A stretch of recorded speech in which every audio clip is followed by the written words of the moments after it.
नमस्कार। मेरा नाम भाऊ तोरसेकर। आप देख रहे हैं प्रतिवाद।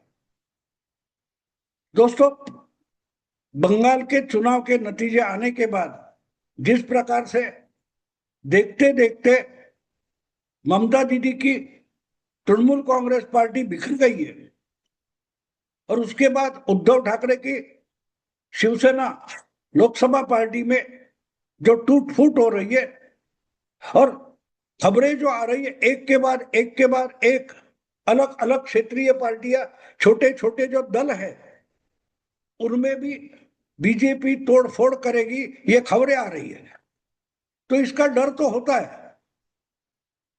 कांग्रेस की बात अलग है, बीजेपी की बात अलग है, लेकिन जो छोटी छोटे पार्टियां होती है जिनके एक दो चार पांच छह एमपी होते, उनके लिए ऐसी पार्टी में टूट होना बड़ा संकट होता है। इसके कारण उनकी व्याप्ति जो होती है, उनका प्रभाव जो होता है वो बिल्कुल लिमिटेड होता है।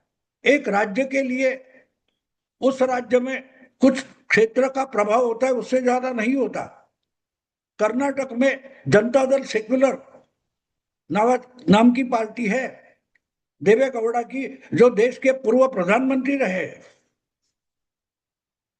बहुत समय के लिए वो कर्नाटक के सबसे बड़े नेता थे। ऐसे ऐसे इनकी पार्टी इतनी सिकुड़ गई है कि आज बीजेपी के साथ गठबंधन करके बीजेपी के या कांग्रेस के मेहरबानी पर उनको अपना वजूद कायम रखना पड़ रहा है। तो ऐसी पार्टियां होती है, उनके एक दो एमपी भी होते हैं तो वो उनके लिए बहुत बड़ी बात होती है कि 3 में 2 टूटे, 6 में 4 टूटे, तो उनके लिए बड़ी बात होती है। मायावती का तो एक भी एमपी लोकसभा में नहीं है। तो ऐसी पार्टियों के लिए, क्षेत्रीय पार्टियों के लिए जो टूटते हैं वो बड़ा संकट होता है, क्योंकि आखिर हमारा वजूद रहेगा कि नहीं, इसकी चिंता सताती है। और इसलिए ममता दीदी का जो लोकसभा में अखिलेश के बाद उनका नंबर था, 4 नंबर की पार्टी थी, 28 एमपी थे। अगर आज 2 या 3 बचे, कल परसों की बात है, ममता दीदी का भांजा भतीजा जो है अभिषेक बैनर्जी, वो लोकसभा के सभापति को मिलने गया था, ओम बिरला को, तो उनके साथ सिर्फ 2 या 3 एमपी बचे थे। 22 लोगों ने अलग से गुट बनाया है, उसका लेटर भी सभापति को दिया है। तो इस ढंग से क्षेत्रीय पार्टियां है, महाराष्ट्र में उद्धव ठाकरे की पार्टी हो, बंगाल में ममता की हो, या उत्तर प्रदेश में अखिलेश की हो, तमिलनाडु में डीएमके हो, एक क्षेत्रीय पार्टियां तगड़ी पार्टियां मानी जाती है। और पिछले 4-5 साल से एक विमर्श जोर शोर से चल रहा है कि कांग्रेस में कुछ दम रहा नहीं। अब बीजेपी को अगर कोई रोक सकता है तो क्षेत्रीय पार्टियां रोक सकती है। और इसी विमर्श के आधार पर पिछले लोकसभा के चुनाव में इंडिया गठबंधन बना था, उसमें उसके साथ जाने के लिए ममता दीदी ने साफ इनकार किया था। लोकसभा और विधानसभा चुनाव ममता दीदी ने अकेले के दम पर लड़े। एक भी सीट उन्होंने किसी मित्र दल को या कांग्रेस को देने से साफ इनकार कर दिया। 294 में सिर्फ 2 सीटें कांग्रेस को देने के लिए ममता दीदी तैयार थी। तो इनका कहना साफ था कि आप बीजेपी से लड़ नहीं सकते, मैं अकेले बंगाल में बीजेपी से 2-2 हाथ कर सकती हूं, मुझे आपकी जरूरत नहीं है। और ये बात जो है वो डीएमके की भी मानी जाती है, अखिलेश की भी मानी जाती है।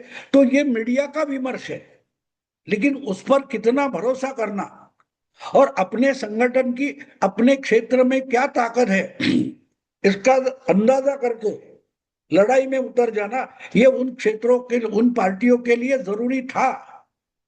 लेकिन मीडिया आजकल रियल पॉलिटिक्स में इतना हस्तक्षेप करता है, इतना इंटरफियर करता है कि बहुत सारे छोटे मोटे पार्टियों के नेता जो है वो खुद पर भरोसा नहीं करते, मीडिया पर ज्यादा भरोसा करते, मीडिया के बहस पर ज्यादा भरोसा करते। और इसलिए अगर मीडिया कहता है कि कांग्रेस में दम नहीं है, बीजेपी से लड़ेगी तो क्षेत्रीय पार्टियां ही लड़ेगी। तो ये कांग्रेस से हाथ नहीं मिलाते, सीट का बंटवारा सही समर्पण नहीं करते, और होना वाला नुकसान तो हो जाता है। मीडिया का कुछ नुकसान नहीं होता, नुकसान उस पार्टी का होता है जो मीडिया के भरोसे अपनी राजनीति करता है। ये मैं इसलिए कह रहा हूं, आज अगर ममता दीदी का इतना सारा नुकसान हो गया तो उसका जिम्मेदार वो नेता है जो मीडिया पर भरोसा करते हैं। कांग्रेस के एक कोई या दो लोग बंगाल में चुनकर आए, ठीक है, कोई बात नहीं, लेकिन अगर कांग्रेस और ममता साथ हो जाते हैं तो शायद कांग्रेस के 4 5 6 एमएलए बन जाते हैं।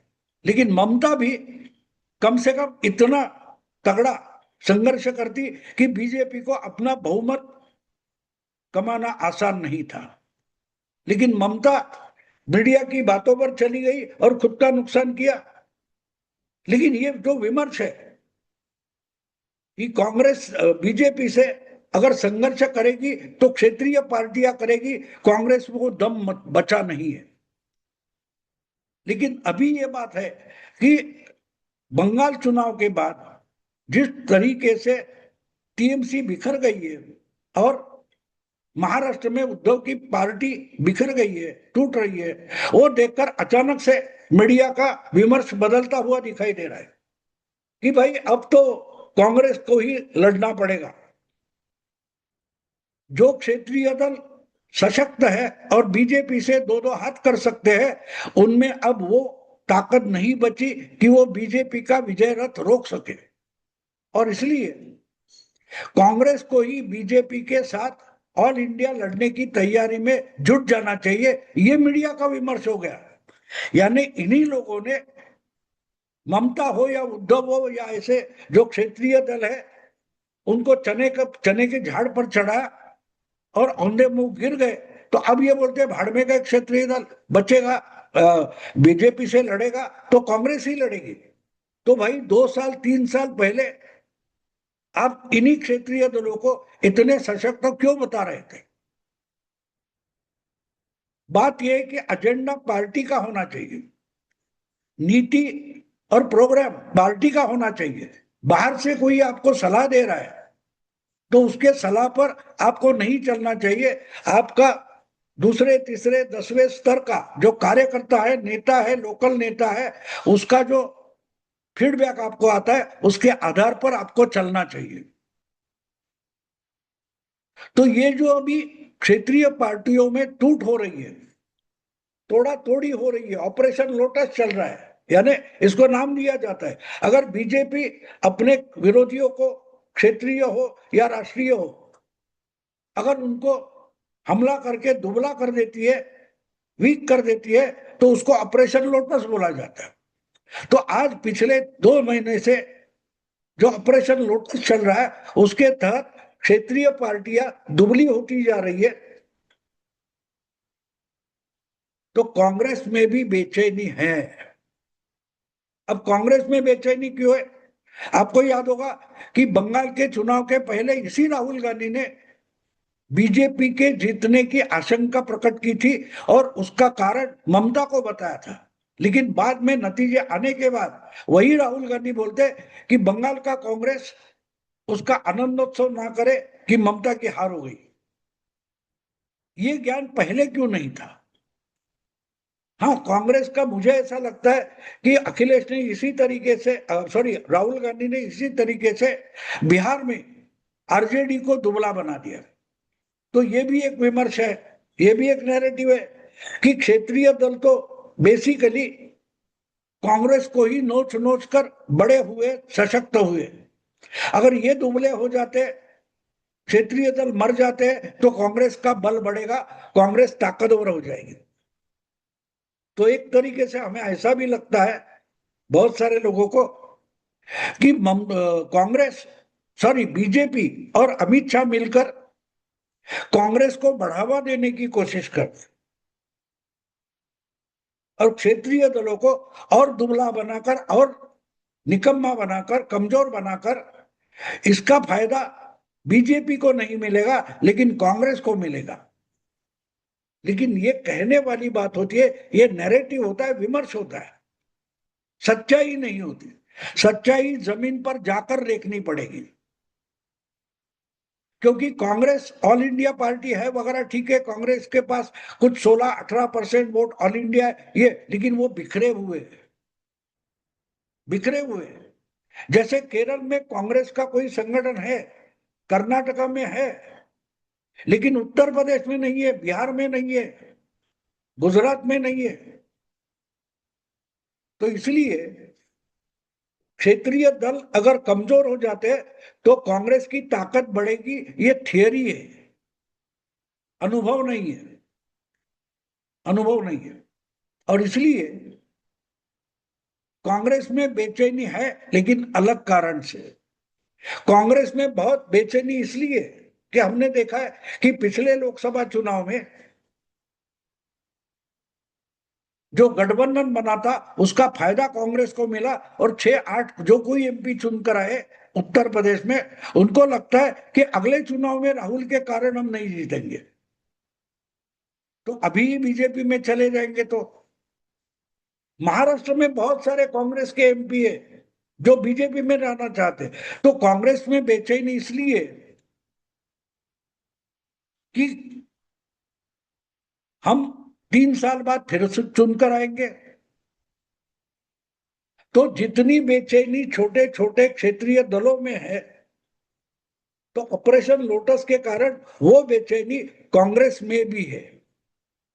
कांग्रेस में और अखिलेश की पार्टी में बहुत सारे एमपी है कि जो बीजेपी के साथ जाना चाहते हैं, बीजेपी इनको लेना नहीं चाहती।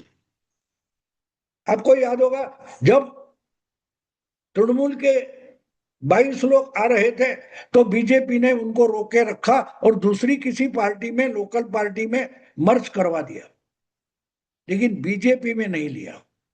तो ये जो बेचैनी है, तृणमूल के जो 22 एमपी है उनकी बेचैनी ये है कि अगला चुनाव हम ममता के साथ नहीं जीत पाएंगे, तो कम से कम हम बीजेपी के खिलाफ नहीं है लेकिन ममता के साथ नहीं है, ये दिखाने की कोशिश करने के लिए तृणमूल में टूट हो गई। वही बात महाराष्ट्र में उद्धव ठाकरे की पार्टी की बात है, और उतनी ही बात महाराष्ट्र के जो 13 कांग्रेस एमपी है उनमें भी है। एक 2019 में कांग्रेस का अकेला एमपी चुनकर आया था, और 24 में गठबंधन के कारण कांग्रेस 13 पर चली गई, उसमें से 10 कम से कम अगले चुनाव में नहीं आएंगे। और इसलिए महाराष्ट्र के ही कम से कम 8-10 एमपी ऐसे कांग्रेस के हैं कि जो बीजेपी में जाने के लिए उत्सुक है। बीजेपी उनको अपने साथ लेगी या नहीं, ये प्रॉब्लम है। इसलिए ये बातें समझना जरूरी होती है। ऑपरेशन लोटस से क्षेत्रीय पार्टियां टूट रही है, लेकिन बेचैनी अगर हम देखें तो कांग्रेस में ज्यादा है। इसका कारण, इसके बाद राहुल के भरोसे पार्टी नहीं चलेगी, इस पर कांग्रेस वालों का भरोसा जल्द से जल्द और ज्यादा से ज्यादा उठता जा रहा है।